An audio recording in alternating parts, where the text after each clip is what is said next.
സംസ്ഥാന ഭാരവാഹികൾക്കും മുതിർന്ന നേതാക്കൾക്കും തങ്ങളുമായി കണ്ട് അവരുടെ അഭിപ്രായങ്ങൾ പങ്കുവെക്കാനുള്ള ഒരവസരമാണ് കൊടുത്തിട്ടുള്ളത്. എനിക്കറിയാവുന്ന പോലെ 1-2 ദിവസം കൊണ്ട് സ്ഥാനാർത്ഥികളെ പ്രഖ്യാപിക്കേണ്ടി വരും. കോൺഗ്രസിൻ്റെ സ്ഥാനാർത്ഥി ലിസ്റ്റ് കൂടി തയ്യാറാകുന്നതിനാണ് ഞങ്ങൾ വെയിറ്റ് ചെയ്യുന്നത്. ഞങ്ങളെ സംബന്ധിച്ചിടത്തോളം 10 മിനിറ്റ് മതി പ്രഖ്യാപിക്കാൻ.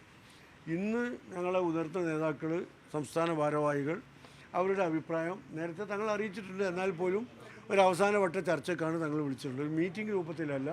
ഓരോരുത്തരും തങ്ങളെ പ്രത്യേകം കണ്ട് അഭിപ്രായം അറിയിക്കുകയാണ്. കാരണം പാർട്ടി വയനാട് ചേർന്ന, കൽപ്പറ്റയിൽ വെച്ച് ചേർന്ന പാർട്ടിയുടെ സംസ്ഥാന പ്രവർത്തക സമിതി യോഗം ബഹുമാനപ്പെട്ട തങ്ങളെ സ്ഥാനാർത്ഥി പ്രഖ്യാപനത്തിന് ചുമതലപ്പെടുത്തിയിട്ടുണ്ട്. ആ ചുമതല നിർവഹിക്കുന്നതിൻ്റെ ഭാഗമായി മുതിർന്ന നേതാക്കളുടെ, പാർട്ടി ഭാരവാഹികളുടെയൊക്കെ അഭിപ്രായം തേടുക എന്ന പ്രക്രിയയാണ് നടന്നുകൊണ്ടിരിക്കുന്നത്. ഇന്ന് ഈ അഭിപ്രായങ്ങൾ തേടും. അത് ക്രോഡീകരിച്ച് ബഹുമാനപ്പെട്ട തങ്ങൾ ആവശ്യമുള്ള നേതാക്കളുമായി ചർച്ച ചെയ്ത് പിന്നെ സ്ഥാനാർത്ഥികളെ പ്രഖ്യാപിക്കും.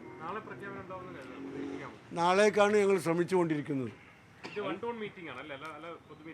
അല്ല, ഫേസ് ടു ഫേസ് ആണ്.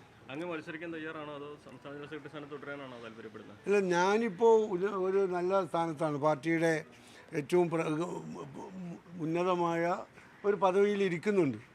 അതിൽ നിന്ന് ഒഴിവാകണോ, പാർലമെൻ്ററി രംഗത്തേക്ക് വരണോ എന്നൊക്കെ തീരുമാനിക്കേണ്ടത് പാർട്ടിയാണ്. പാർട്ടി എന്ത് തീരുമാനിച്ചാലും അതിൻ്റെ കൂടെ ഞാൻ ഉണ്ടാവും. ഏതായിരുന്നാലും ഇന്ന് നാളെയൊക്കെ അതിൻ്റെ ചിത്രം തെളിയും. സെക്രട്ടറി സ്ഥാനത്ത് തുടരണമെങ്കിൽ പിന്നെ പാർലമെൻ്ററി പാർട്ടി രംഗത്തേക്ക് പോകാൻ കഴിയില്ല. ആ രംഗത്താണെങ്കിൽ ഇതിലേക്കും കഴിയില്ല എന്നാണ് പിന്നെ നേരത്തെയുള്ള ഒരു തീരുമാനം. ഇപ്പോൾ ഈ കാര്യത്തിൽ എന്ത് തീരുമാനം എടുക്കും എന്നുള്ളത് പാർട്ടിയാണ് ചെയ്യേണ്ടത്. ജനറൽ സെക്രട്ടറി ആയിട്ട് തുടരാനാണ് താല്പര്യം എന്ന് അറിയിച്ചിട്ടുണ്ടോ? അത് ഞാൻ നേരത്തെ പറഞ്ഞിരുന്നു. എനിക്ക് സത്യത്തിൽ താല്പര്യം അത് തന്നെയാണ്. ഞാനത് ബഹുമാനപ്പെട്ട നേതാക്കളെ ആ കാര്യം അറിയിച്ചിരുന്നു. പക്ഷേ പാർട്ടി എന്ത് തീരുമാനം എടുത്താലും അതിൻ്റെ കൂടെ ഞാൻ ഉണ്ടാവും.